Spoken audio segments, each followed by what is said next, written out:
Welcome to Gautam steno. Dictation start होगी 5 second बाद।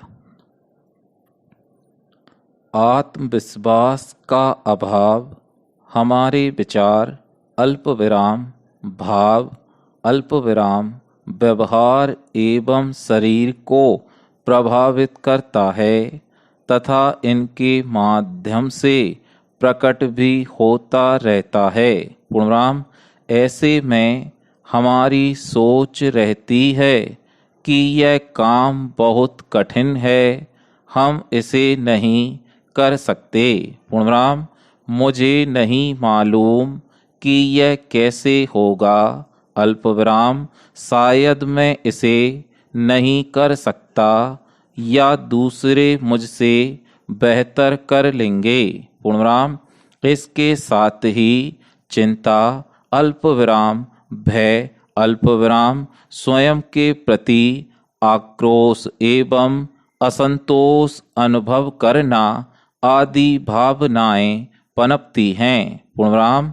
इसके साथ कार्य में कम सक्रियता, कोई सुझाव देने में कठिनाई, धीमी शुरुआत, जीवन में परिवर्तन के लिए कुछ भी नया करने से बचना, जवाब जानते हुए भी दूसरों से सहायता या सलाह मांगना, दुविधा एवं सतत प्रोत्साहन की आवश्यकता अनुभव करना, हमेशा पीछे बने रहना, दूसरों से आशा रखना आदि इसके व्यावहारिक लक्षण होते हैं। पूर्णविराम पैचेंज। न्यायालय द्वारा कराए गए स्थल निरीक्षण के अवलोकन से यह प्रकट होता है कि उक्त विवादित स्थल का निरीक्षण के दौरान सर्वे क्रमांक 19 शासकीय भूमि होना पाया गया, किंतु उसका नक्शा न होना पाया गया तथा पास के नंबर की दूरी भी तय नहीं की जा सकी। पूर्णविराम। उक्त मामले के संबंध में वादी साक्षी 3 ने अपने कथन में यही बताया है कि इस प्रकार वादी की ओर से जो दस्तावेज प्रस्तुत किए गए हैं, अल्पविराम, उनके अवलोकन से यह प्रकट होता है कि वादी का विवादित भूमि पर अतिक्रमण रहा है, जिसके संबंध में वादी को शासन द्वारा नोटिस प्रेषित किया गया है। पूर्णविराम। सभी तथ्यों से उल्लेखनीय है कि वादी द्वारा प्रस्तुत नक्शा तथा वाद पत्र के साथ संलग्न नक्शा के मिलान से विवादित स्थल शासकीय भूमि का होना दर्शित हो रहा है तथा स्थल निरीक्षण से भी यही स्थिति स्पष्ट हो रही है। पूर्णविराम पैचेंज। केंद्रीय जांच ब्यूरो की ओर से लोक अभियोजक के द्वारा तत्संबंध में तर्क किया गया है कि अभियोजन स्वीकृति के लिए उन्हें दस्तावेजों को सक्षम प्राधिकारी के समक्ष प्रस्तुत करना होता है, जिन दस्तावेजों पर अभियोजन का मामला निर्भर होता है। पूर्णविराम। अभियुक्त के द्वारा जो दस्तावेज विचारण के दौरान प्रस्तुत किए गए हैं, वे दस्तावेज अभियोग पत्र का भाग नहीं हैं। पूर्णविराम। इसलिए उक्त दस्तावेजों को भेजे जाने का प्रश्न ही नहीं उठता है। पूर्णविराम। यदि न्यायाधीश को ऐसा प्रतीत होता है कि उक्त साक्ष्यों के साक्ष्य का पुनरावलोकन कराया जाना चाहिए तो वह ऐसा कर सकता है और उसके लिए वह साक्षियों को तुरंत समन जारी करेगा और फिर उनके साक्ष्य के मामले में अभिलिखित करेगा। और यदि मामले में प्रतिवादी को दोष सिद्ध पाता है तो वह उसके विरुद्ध भारतीय दंड संहिता की धारा 225 की उपधारा 4 के खंड 3 के अनुसार कार्यवाही करते हुए 5 वर्ष के कठोर कारावास से दंडित करेगा। पूर्णविराम stop. Welcome to Gautam steno. Dictation start होगी 5 सेकंड बाद। उक्त प्रकरण में जहां से जांच प्रतिवेदन प्राप्त हुआ, अल्प विराम उक्त नमूने को उच्च स्तर का घोषित किया गया तथा विक्रेता के विरुद्ध खाद्य सुरक्षा एवं मानक अधिनियम 2006 की धारा 34 से पठित धारा 51 का आवेदन पत्र प्रस्तुत किया गया। पूर्णविराम खाद्य सुरक्षा अधिकारी द्वारा अपीलार्थी को खाद्य सुरक्षा मानक अधिनियम 2006 की धारा 26 एवं 31 का उल्लंघन पाते हुए कार्यवाही हेतु परिवाद न्याय निर्णायक अधिकारी खाद्य सुरक्षा एवं अतिरिक्त जिला दंडाधिकारी के समक्ष प्रस्तुत किया गया। पूर्णविराम उक्त प्रकरण का अवलोकन करने से यह पाया गया कि परिवादी ने राजस्थान शासन के नियमों की अवहेलना की है, जो कि अपराध की श्रेणी में आता है।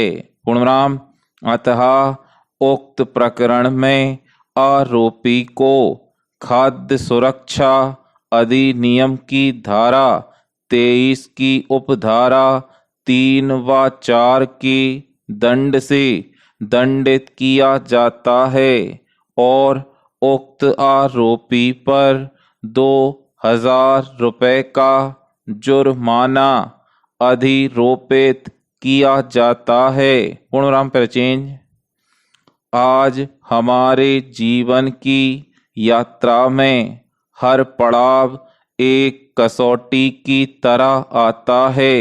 जो समय का सदुपयोग करते हुए निर्धारित कार्यों को करते हैं, वे अपने कर्तव्य पालन के संतोष के साथ जीवन का आनंद मनाते हैं और जो ऐसे समय में लापरवाही बरतते हैं, अल्प विराम समय को आलस्य या निरर्थक कार्यों में नष्ट करते हैं, एक दिन समय भी उन्हें फिर से नष्ट कर देता है। पूर्णविराम यह एक कठोर बात लग सकती है, लेकिन सत्य यही है कि जिसने अपने जीवन का स्वर्णिम काल ऐसे ही बर्बाद कर दिया, जीवन में उसे एक दिन फिर इसका खामियाजा भुगतना पड़ता है। पूर्णविराम पर चेंज। उक्त मामले में साक्षी अनिकेत तिवारी ने आवेदक श्रीमती अनीता दुबे अभियोजन साक्षी 1 के कथन की पुष्टि करते हुए बताया है की दुर्घटना दिनांक वर्ष 2021 को वह अपने व्यक्तिगत कार्य से भरतपुर गया हुआ था। पूर्णराम। भरतपुर से घर आते समय जब वह बाजार की तरफ जा रहा था, तभी बस का चालक वाहन को तेजी व लापरवाही पूर्वक चलाते हुए लाया और एक गाड़ी चालक को जोरदार टक्कर मार दी थी, जिससे वह गाड़ी सहित गिर गया था। पूर्णराम। गाड़ी चालक को गंभीर चोटें आई थीं। पूर्णराम। जब घटना स्थल पर बस रुकी थी, तब इसने बस का नंबर नोट कर लिया था। पूर्णराम। गाड़ी की मदद से मृतक को शासकीय एवं जिला अस्पताल भिजवाया गया था। पूर्णराम। इसके प्रति परीक्षण में ऐसा कुछ नहीं है जिसमें इसके उपरोक्त कथन विश्वास योग्य न माना जाए। पूर्णराम। प्रकरण की संपूर्ण विवेचना से अभियुक्त पर दोष सिद्धि सिद्ध नहीं होती है। पूर्णराम। अतः उक्त मामले में आरोपी राजेंद्र को दोष मुक्त किया जाता है। पूर्णराम। स्टॉप।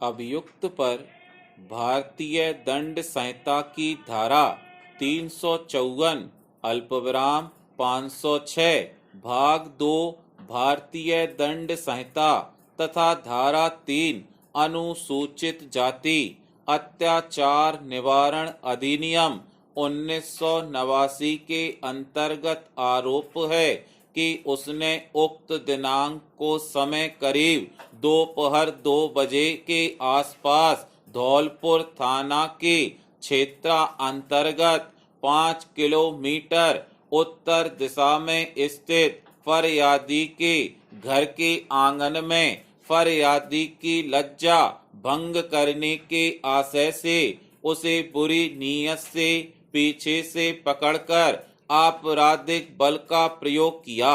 अल्पविराम। फरियादी को बुरी नीयत से पकड़कर अवांछनीय शारीरिक अंग क्रिया की। पूर्णराम। फरियादी के घर के आंगन के अंदर उसे अवांछनीय रूप से शारीरिक अंग क्रिया का अपराध करने के आशय से प्रच्छन्न गृह अतिचार किया। अल्पविराम। फरियादी को संत्रास कारित करने के आशय से जान से मारने की धमकी देकर आपराधिक अवित्रास कारित किया। पूर्णराम। स्वयं अनुसूचित जाति या अनुसूचित जनजाति का सदस्य न रहते हुए और यह जानते हुए कि फरियादी जो कि अनुसूचित जनजाति के अंतर्गत सहरिया जनजाति की सदस्य है, अल्पविराम को उसकी सहमति के बिना स्पर्श किया एवं स्वयं गैर अनुसूचित जाति या अनुसूचित जनजाति का सदस्य न होते हुए और यह जानते हुए कि फरियादी जो सहरिया जनजाति की सदस्य है उसके प्रति लज्जा भंग करने एवं जान से मारने की धमकी देकर भारतीय दंड विधान की धारा 354 एवं 506 भाग 2 के अंतर्गत दंडनीय अपराध कारित किया। पूर्णनाम परिचय। फरियादी एवं अभियुक्त के द्वारा स्वेच्छया पूर्वक राजीनामा करने से आरोपी मुकेश को राजीनामा आदेश के अनुसार समनीय अपराध भारतीय दंड संहिता की धारा 506 भाग 2 के आरोप से दोष मुक्त किया जा चुका है। पूर्णराम, यह आदेश केवल असमनीय अपराध भारतीय दंड संहिता की धारा 354 तथा धारा 3 एवं अनुसूचित जाति अनुसूचित जनजाति अधिनियम 1989 के संबंध में पारित किया जा रहा है। पूर्णराम, चूंकि दंड प्रक्रिया संहिता 1973 की धारा 232 के अंतर्गत दोष मुक्ति का आदेश अभिलिखित किया जा रहा है। पूर्णराम, इस कारण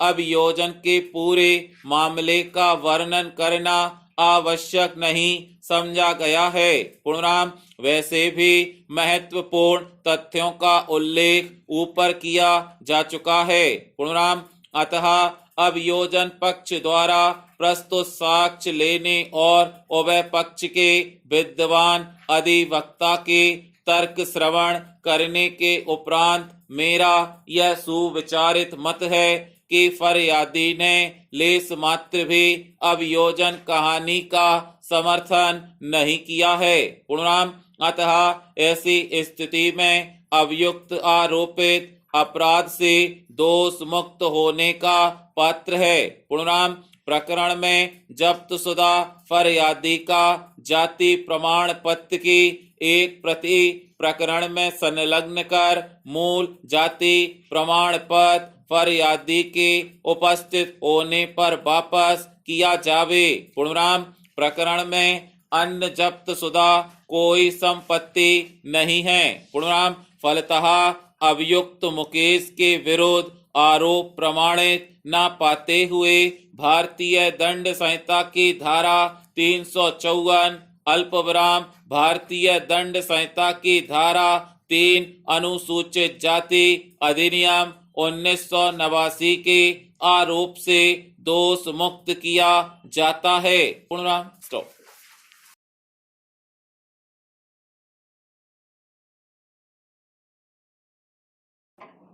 अपीलार्थी की ओर से यह अपील न्यायिक मजिस्ट्रेट प्रथम श्रेणी के न्यायालय में आपराधिक प्रकरण क्रमांक 22/20 राजस्थान राज्य विरुद्ध घोषित निर्णय उक्त दिनांक को, जिसके द्वारा प्रति अपीलार्थी गण को धारा 498/34 अल्पविराम 506 भाग 2 भारतीय दंड संहिता की धारा 4 दहेज प्रतिषेध अधिनियम के आरोप से दोष मुक्त किया गया है। अल्पविराम से क्षुब्ध होकर यह अपील धारा 378 दंड प्रक्रिया संहिता के अंतर्गत प्रस्तुत की है। पूर्णराम, प्रकरण में जिन आधारों पर अपील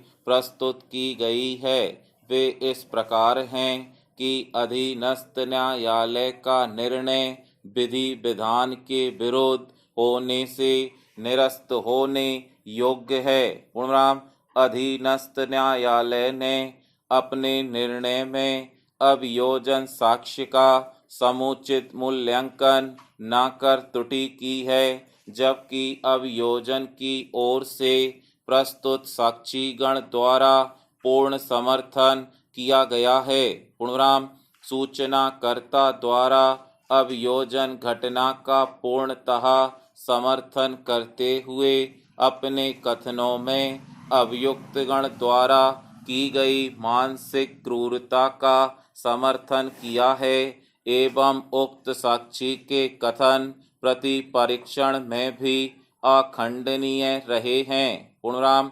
सूचनाकर्ता के पिता ने एवं उसके भाई ने भी अपने कथनों में अभियुक्तगण द्वारा 2 लाख रुपए नकद मांगने एवं मांग पूरी न होने पर सूचनाकर्ता के साथ मारपीट करने और घर से बाहर निकालने की बात अपने न्यायालीन कथनों में स्पष्ट रूप से कही गई है। पूर्णराम, सूचनाकर्ता के साथ मारपीट उसकी ससुराल में हुई है। ऐसी स्थिति में सूचनाकर्ता के पिता एवं भाई के द्वारा घटना देखा जाना संभव नहीं है। पूर्णराम, इस संबंध में न्याय दृष्टांत अवलोकनीय है, जिसमें माननीय न्यायालय द्वारा यह सिद्धांत प्रतिपादित किया गया है कि जब साक्षी स्वयं घटना में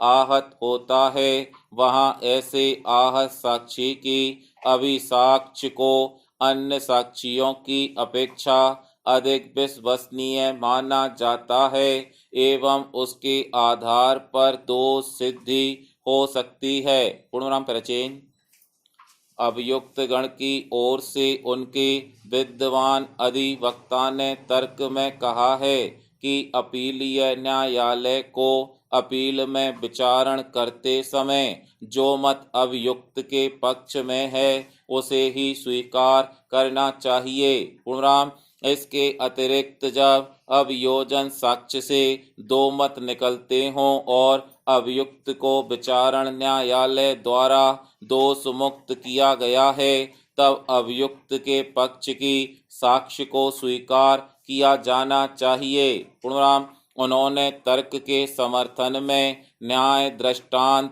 प्रस्तुत किए हैं। पूर्णराम, अतः माननीय सर्वोच्च न्यायालय एवं माननीय उच्च न्यायालय द्वारा उपरोक्त न्याय दृष्टांतों में पारित विधिक सिद्धांतों के आलोक में अभियोजन साक्ष्य की विवेचना की जा रही है। पूर्णराम, उक्त विवेचना के आधार पर अभियुक्त गण को धारा 498/34 अल्पविराम 506 भाग 2 भारतीय दंड संहिता की धारा 4 दहेज प्रतिषेध अधिनियम के आरोप से दोष मुक्त किया जाता है। पूर्णराम स्टॉप।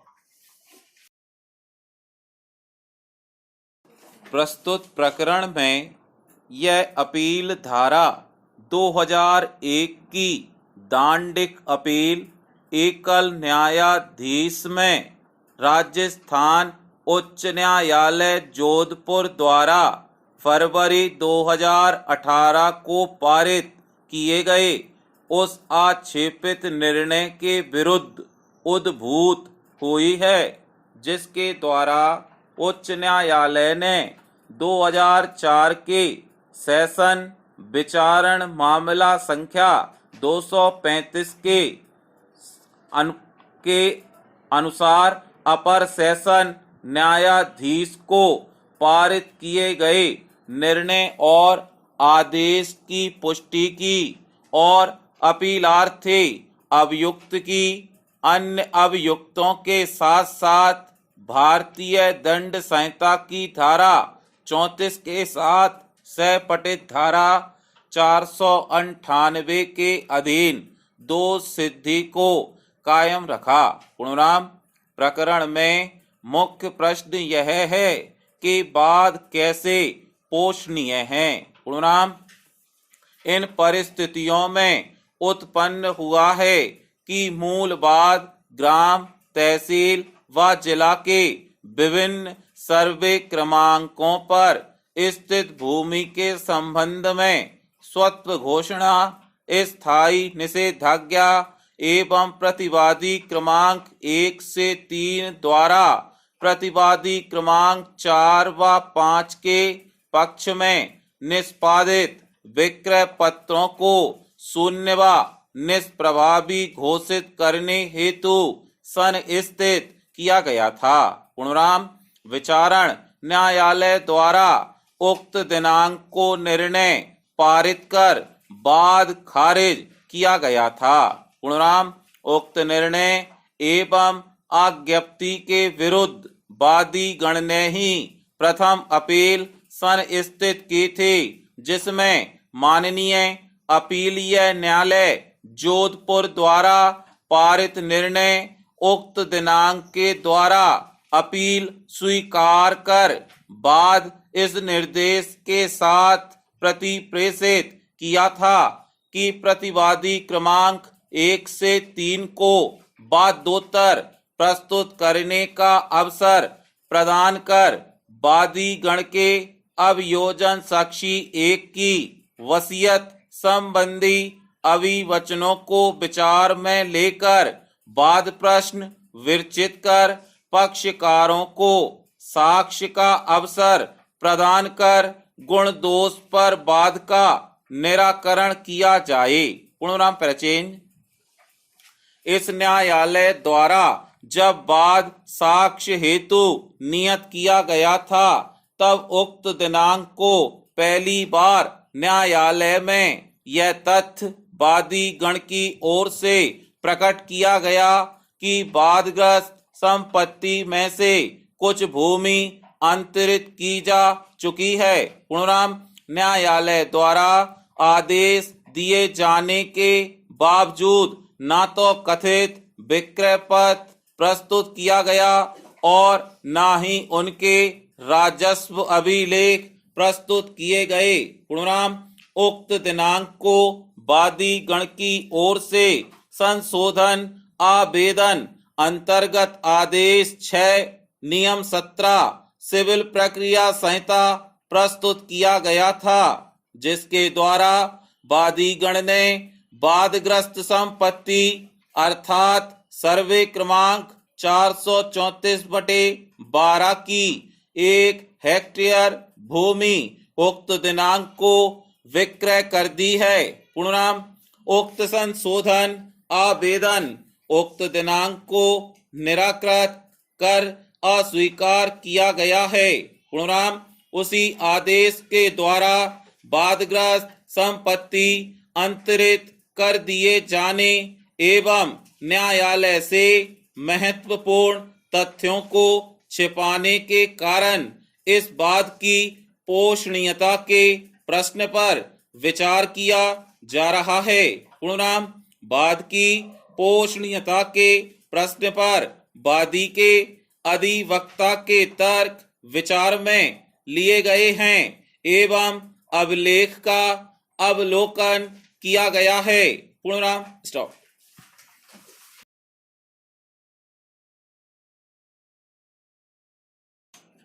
प्रस्तुत प्रकरण में फरियादी व साक्षी 5 एवं अभियोजन साक्षी 6 के द्वारा अभियोजन के मामले का समर्थन न किए जाने एवं आरोपित अपराध में अभियुक्त के द्वारा कारित किए जाने के संबंध में कोई कथन न किए जाने से अभियुक्त के विरुद्ध कोई प्रतिकूल निष्कर्ष नहीं निकाला जा सकता है। पूर्णविराम इसी प्रकार अभियोजन साक्षी 4 की परिसाक्ष्य समाधानप्रद एवं विश्वसनीय एवं चक्षुदर्शी न होने से उसकी साक्ष्य के आधार पर कोई निष्कर्ष निकाला जाना एवं प्रकरण के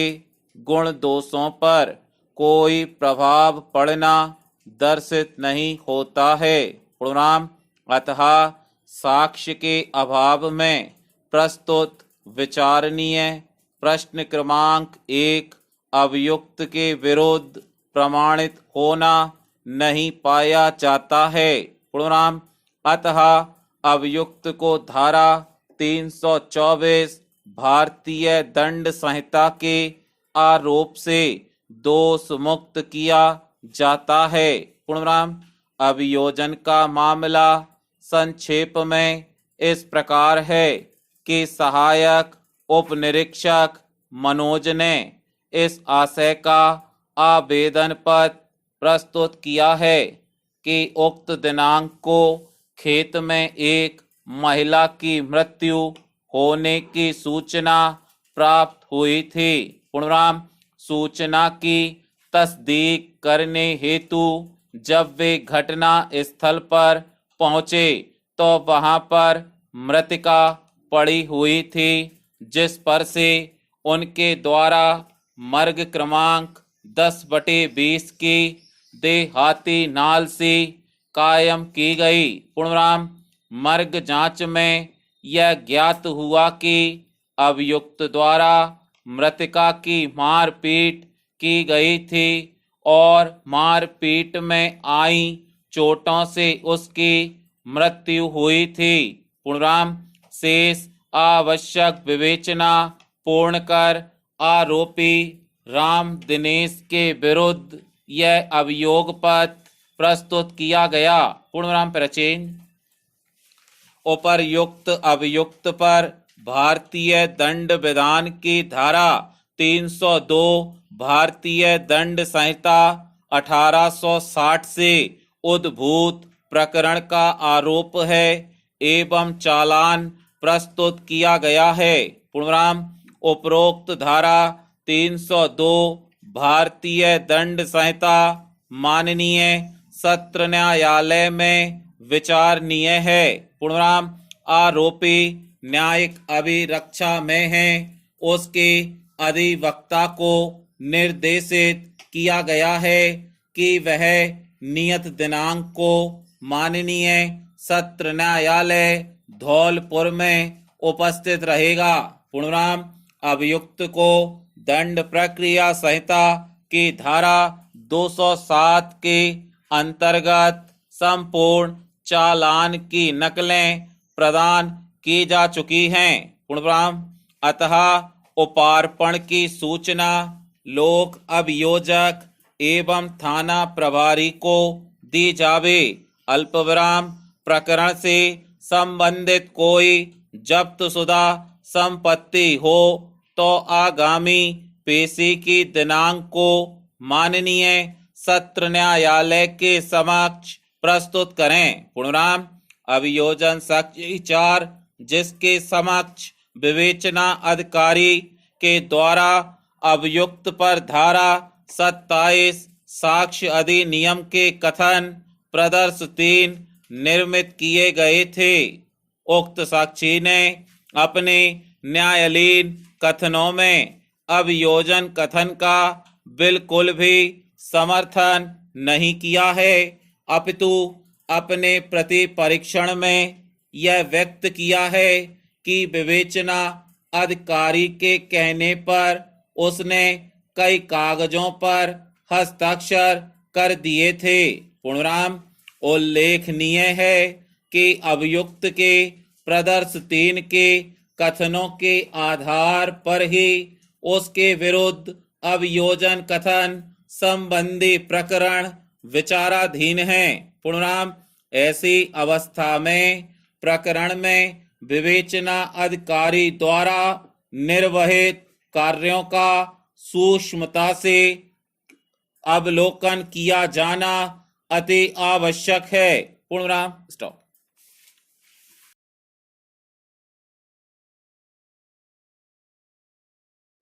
प्रस्तुत प्रकरण में अभियुक्त के विरुद्ध धारा 260 एवं 338 भारतीय दंड संहिता के तहत आरोप है कि उसने उक्त दिनांक को समय लगभग 8 बजे की अवधि के मध्य थाना कोतवाली क्षेत्रांतर्गत जिला धौलपुर लोक मार्ग पर वाहन को उतावलेपन या उपेक्षापूर्ण रीति से चलाकर मानव जीवन में संकटापन्न कार्य किया तथा आहत को टक्कर मारकर उसकी अस्थि भंग कर घोर उपहति कारित की।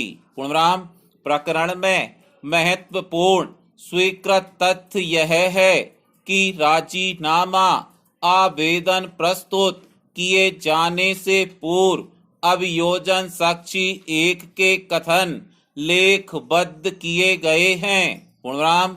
फरियादी आहत एवं अभियुक्त के मध्य आपसी सहमति से राजीनामा हो जाने के आधार पर अभियुक्त को भारतीय दंड संहिता की धारा 338 के आरोप से आज दिनांक को दोष मुक्त किया गया है। पूर्णविराम। अभियोजन साक्षी 2 नीलम ने मुख्य परीक्षण में यह कथन किया है कि वह अभियुक्त को नहीं जानती है। पूर्णविराम। उक्त दिनांक को वह गाड़ी से रोड पर जा रहा था, तभी वह बाजार की चौकी के पास पहुंचा तो अचानक उसकी गाड़ी से वह गिर गया और गिरने से उसके पैर, अल्पविराम कंधे एवं हाथ में मूंधी चोटें आई थीं। इसके अतिरिक्त और कुछ नहीं हुआ था। पूर्णविराम। मौके पर उपस्थित लोग उसे सरकारी अस्पताल ले गए थे, जहां पर पुलिस आई थी और उसने घटना के संबंध में बता दिया था। पूर्णविराम। उक्त साक्षी ने अपने प्रति परीक्षण में यह स्वीकार किया है कि सरकारी अस्पताल धौलपुर में उसका मेडिकल परीक्षण हुआ था तथा पुलिस ने उससे सरकारी अस्पताल में पूछताछ की थी तथा उसने अस्पताल में पूछताछ के दौरान टक्कर मारने वाले वाहन का नंबर लेख नहीं कराया था। पूर्णविराम। पैराचेंज। अभियोजन यह प्रमाणित करने में असफल रहा है कि घटना दिनांक को अभियुक्त ने उक्त वाहन को उपेक्षा व लापरवाही से चलाकर फरियादी के वाहन में टक्कर मारी थी। पूर्णविराम। उक्त साक्षी के परिशीलन से यह प्रकट होता है कि टक्कर मारने वाले वाहन को अभियुक्त द्वारा चलाने के बिंदु विशेष पर कोई सारवान साक्ष्य अभिलेख पर मौजूद नहीं है तथा घटना स्थल से घटना दिनांक को टक्कर मारने वाला वाहन जब्त नहीं किया गया, जिससे अभियोजन के मामले में संदेह उत्पन्न होता है कि अभियुक्त द्वारा प्रश्नगत वाहन वास्तविक रूप से चलाए जाने की साक्ष्य के अभाव में अभियुक्त को संदेह का लाभ देना चाहिए। पूर्णविराम। उपरोक्त संपूर्ण विवेचना से एवं उपलब्ध साक्ष्य से अभियोजन युक्ति युक्त संदेह से परे यह प्रमाणित करने में असफल रहा है कि अभियुक्त ने उक्त दिनांक को समय लगभग 8 बजे की अवधि के मध्य कोतवाली क्षेत्रांतर्गत लोक मार्ग पर वाहन को उतावलेपन या उपेक्षापूर्ण रीति से चलाकर मानव जीवन में संकटापन्न कारित किया। पूर्णविराम। अतः फलस्वरूप अभियुक्त को धारा 279 भारतीय दंड संहिता के अपराध में संदेह का लाभ देते हुए दोष मुक्त किया जाता है। पूर्णविराम। स्टॉप।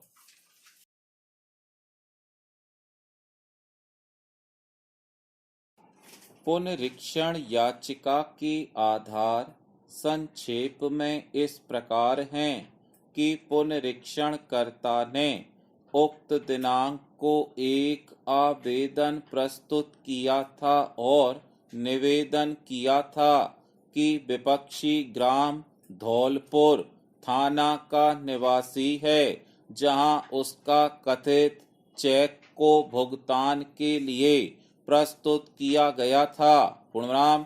अधिनियम में किए गए संशोधन के अनुसार ऐसी स्थिति में मामले की सुनवाई का क्षेत्राधिकार केवल स्थित न्यायिक दंडाधिकारी को है, लेकिन विपक्षी ने इस तथ्य को छिपाकर प्रकरण भरतपुर न्यायिक दंडाधिकारी के समक्ष प्रस्तुत कर दिया, जिन्हें प्रारंभिक रूप से ही क्षेत्राधिकार नहीं था, लेकिन पुनरीक्षण में तथ्यों की भूल से पुनरीक्षण का युक्ति युक्त निराकरण नहीं हुआ था। पूर्णविराम।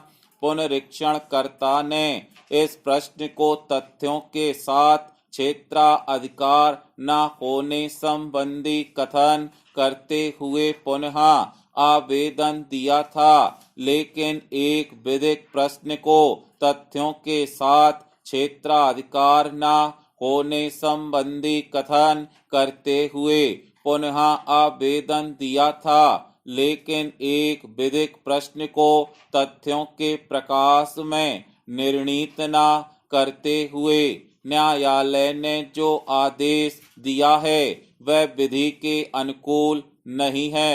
पूर्णविराम। क्षेत्राधिकार संबंधी प्रश्न प्रकरण के मूल तक जाता है तथा इसके किसी भी समय संज्ञान में आने पर उस न्यायालय को स्वतः ही स्वीकार कर तदनुसार प्रकरण को समाप्त कर देना चाहिए, क्योंकि क्षेत्राधिकार विहीन न्यायालय के किसी भी आदेश को विधिक दृष्टि से आदेश की श्रेणी में नहीं माना जा सकता है। पूर्णविराम। अधीनस्थ न्यायालय ने इस तथ्य पर गौर नहीं किया है कि पूर्व में जो आदेश हुआ था उसमें रिकॉर्ड के विरुद्ध ही प्रस्तुतिकरण और इस संबंध में स्थापित विधि की सद्भाविक भूल स्पष्ट है और उक्त आवेदन उन दस्तावेजों से संबंधित है जो स्वयं विपक्षी द्वारा दिए गए थे और जिन्हें विपक्षी ने जानबूझकर छिपाया है। पूर्णविराम। न्यायिक निराकरण के लिए तीनों आवेदनों को निरस्त करने में कानूनी भूल की है। पूर्णविराम। अतः उनकी रिवीजन स्वीकार की जाकर अधीनस्थ न्यायालय द्वारा पारित आदेश निरस्त करने का निवेदन किया है। पूर्णविराम। प्राचीन। निगरानी कर्ता के विद्वान अधिवक्ता ने तर्क के दौरान यह भी प्रकट किया है कि क्षेत्राधिकार के बिंदु पर पूर्व में भी उनके द्वारा आवेदन पत्र पर विचारण न्यायालय के समक्ष प्रस्तुत किया गया था, जिसे विचारण न्यायालय द्वारा गलत आधारों पर निरस्त किया गया था, जिसके विरुद्ध उनके द्वारा निगरानी याचिका प्रस्तुत की गई थी। पूर्णविराम। उक्त निगरानी याचिका में भी न्यायालय द्वारा समुचित रूप से विचार करते हुए निरस्त कर दिया था, लेकिन निगरानी कर्ता के विद्वान अधिवक्ता से यह पूछे जाने पर कि क्या उक्त निगरानी याचिका में आदेश के विरुद्ध माननीय उच्च न्यायालय जयपुर के समक्ष कोई याचिका प्रस्तुत की गई है या लंबित है, तो निगरानी कर्ता के विद्वान अधिवक्ता ने ऐसी कोई याचिका प्रस्तुत किए जाने या लंबित होने से इनकार किया है। पूर्णविराम। स्टॉप। भारत सरकार ने कनाडा के नागरिकों को वीजा देने पर अस्थायी रूप से रोक लगाने के साथ यह जो कहा कि कनाडा खालिस्तानी आतंकियों के लिए शरणागाह बन गया है, वह एक यथार्थ है। पूर्णविराम। भारत ने यह कहकर कनाडा को आईना दिखाने का ही काम किया कि उसे खालिस्तानी आतंकियों को लेकर बार बार सूचना दी गई, लेकिन उसने उनके खिलाफ कभी कोई कार्यवाही नहीं की। पूर्णविराम। वास्तव में इसी कारण कनाडा में खालिस्तानी आतंकी बेलगाम हो रहे हैं। वे हिंदू मंदिरों को अपना निशाना बनाते हैं और भारतीय राजनयिकों को मारने की खुलेआम धमकियां देते हैं। लेकिन कनाडा सरकार कुछ नहीं करती। पूर्णविराम। खालिस्तान समर्थक हिंसा का महिमा मंडन करने के साथ भारत के टुकड़े टुकड़े करने की धमकी देते हैं, लेकिन कनाडा सरकार की सेहत पर कोई असर नहीं पड़ता। पूर्णविराम। प्रधानमंत्री इन सब हरकतों को जिस बेशर्मी से अभिव्यक्ति की आजादी करार देते हैं, उससे यही पता चलता है कि वह वोट बैंक के लालच में खालिस्तानी तत्वों के समक्ष नतमस्तक हैं। पूर्णविराम। यह ठीक है कि वह कनाडा में बसे सिखों को अपने लिए एक बड़ा वोट बैंक मानते हैं, लेकिन उन्हें यह पता होना चाहिए कि मुट्ठी भर सिख ही खालिस्तान समर्थक हैं। पूर्णविराम।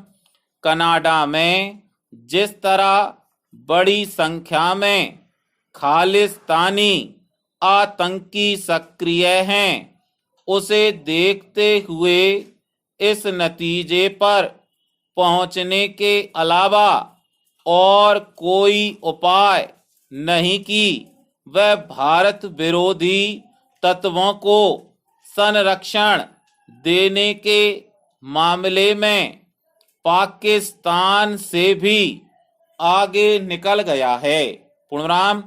कनाडा में खालिस्तानी आतंकियों के साथ भारत से भागे कई गैंगस्टरों को भी पनाह मिली हुई है।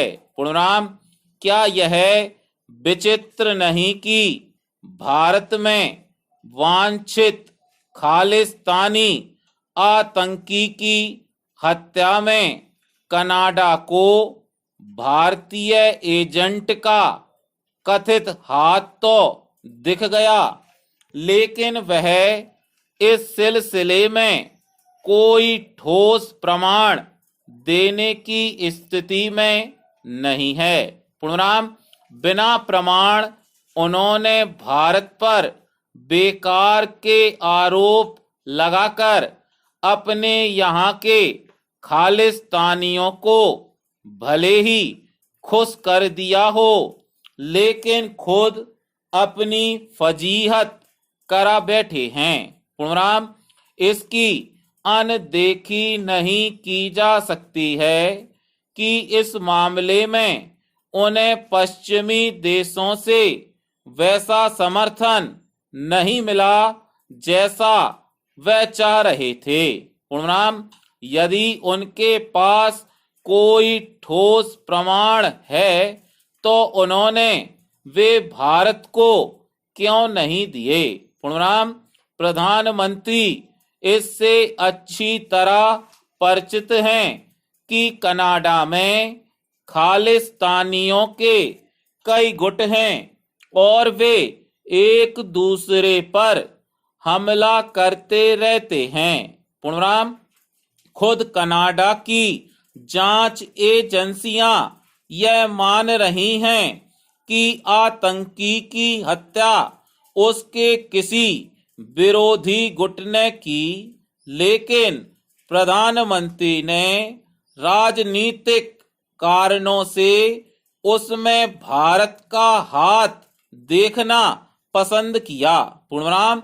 ऐसा लगता है कि उन्होंने भारत को हल्के में ले लिया और यह भूल गए कि मोदी के नेतृत्व वाला भारत बदल गया है और अब वह किसी भी देश की बेजा बात सुनने के लिए तैयार नहीं है।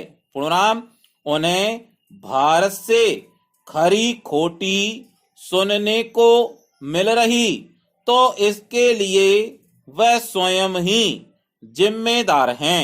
पूर्णाम, स्टॉप।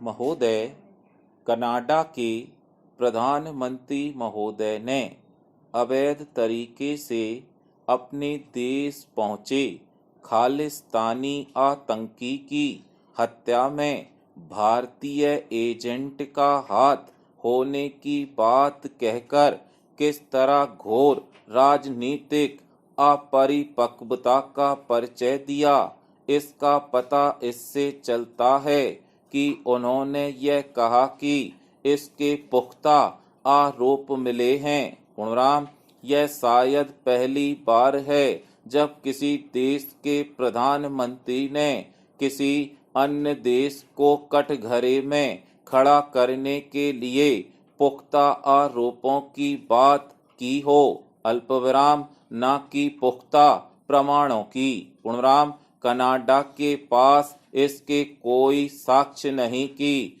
उन आतंकी की हत्या में भारत का हाथ है, क्योंकि यह इससे भी साफ होता है कि उनकी विदेश मंत्री ने कहा है कि यदि आरोप सही पाए गए तो फिर मामला गंभीर हो जाएगा। पूर्णराम, इसका अर्थ है कि केवल कथित आरोपों के आधार पर कनाडा ने भारत को निशाने पर ले लिया और एक राजनयिक को भी निष्कासित कर दिया। पूर्णराम, भारत ने कनाडा सरकार के आरोपों को न केवल बेतुका बताया बल्कि उसके भी एक राजनयिक को जाने को कह दिया। पूर्णराम, इसके बाद भारत ने अत्यंत कठोर शब्दों में कनाडा में रह रहे भारतीयों और छात्रों को सतर्कता बरतने की सलाह दी है। पूर्णराम, वैसे तो ऐसे ही सलाह कनाडा ने भारत को लेकर भी जारी की है, लेकिन भारत ने यह भी संकेत किया है कि कनाडा में राजनीति प्रेरित नफरत और हिंसा को बढ़ावा दिया जा रहा है। पूर्णराम, इसका मतलब है कि प्रधानमंत्री सरकार जातिवाद को संरक्षण दे रही है। पूर्णराम, यह एक सच्चाई भी है कि कनाडा के प्रधानमंत्री खालिस्तानी आतंकवादियों और यहाँ तक कि आतंकियों के प्रति भी हद से ज्यादा नरमी बरत रहे हैं। पूर्णराम, कनाडा में दर्जनों खालिस्तानी आतंकी शरण लिए हुए हैं। इनमें से कई भारत में वांछित हैं, लेकिन कनाडा सरकार उन्हें सौंपने से इनकार कर रही है। पूर्णराम, आतंकी भी भारत में वांछित था और उस पर भारत सरकार ने इनाम भी घोषित कर रखा था। पूर्णराम, वैसे तो प्रधानमंत्री महोदय पहले से ही वोट बैंक की राजनीति के चलते खालिस्तानियों को संरक्षण देते रहे हैं, लेकिन जब से उनकी अल्पमत सरकार को एक साथ नए दल का साथ लेना पड़ा है, तब से वह खालिस्तानी तत्वों पर कुछ अधिक ही मेहरबान हैं। पूर्णराम, इसका कारण यह है कि उनकी सरकार खालिस्तान का कट्टर समर्थक का लाभ ले रही है। पूर्णराम, राजनीतिक लाभ हासिल करने और अपनी गिरती लोकप्रियता को थामने के लिए प्रधानमंत्री खालिस्तानियों को संरक्षण देकर न केवल भारत से संबंध बिगाड़ रहे हैं बल्कि कनाडा को चरमपंथियों का गढ़ भी बना रहे हैं।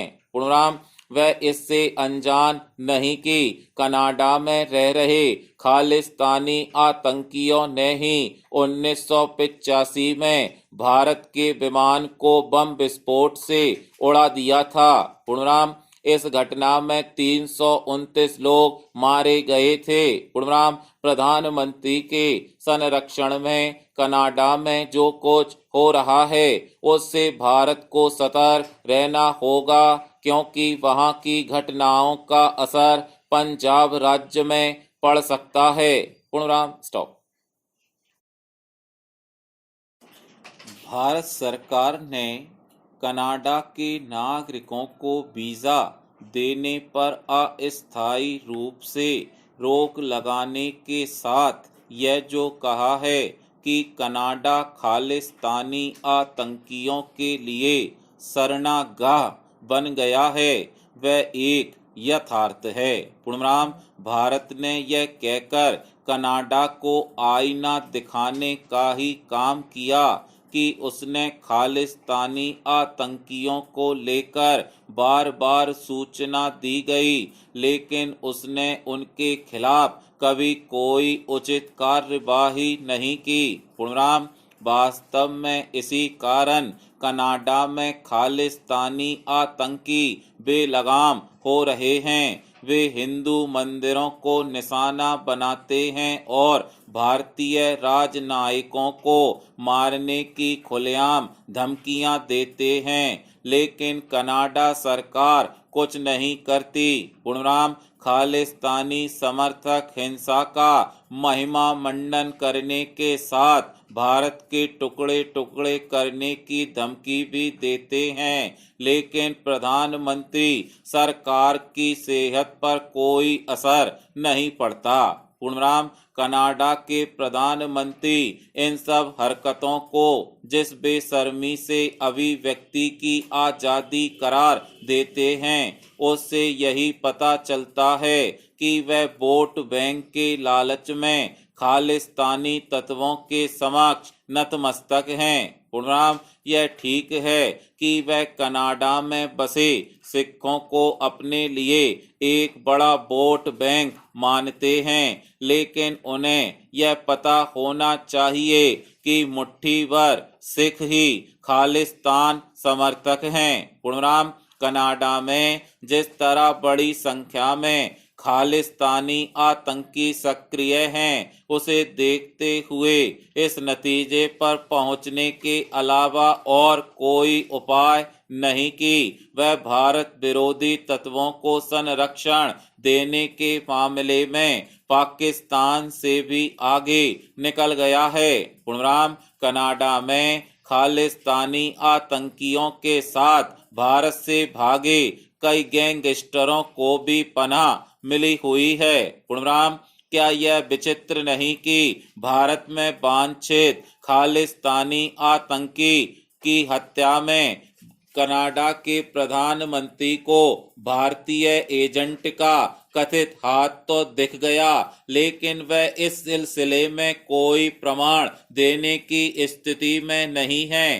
पूर्णराम, बिना प्रमाण उन्होंने भारत पर अनर्गल आरोप लगाकर अपने यहाँ के खालिस्तानियों को भले ही खुश कर दिया हो, लेकिन खुद अपनी फजीहत करा बैठे हैं। पूर्णराम, इसकी अनदेखी नहीं की जा सकती है कि इस मामले में उन्हें पश्चिमी देशों से वैसा समर्थन नहीं मिला जैसा वह चाह रहे थे। पूर्णराम, यदि उनके पास कोई ठोस प्रमाण है तो उन्होंने वे भारत को क्यों नहीं दिए।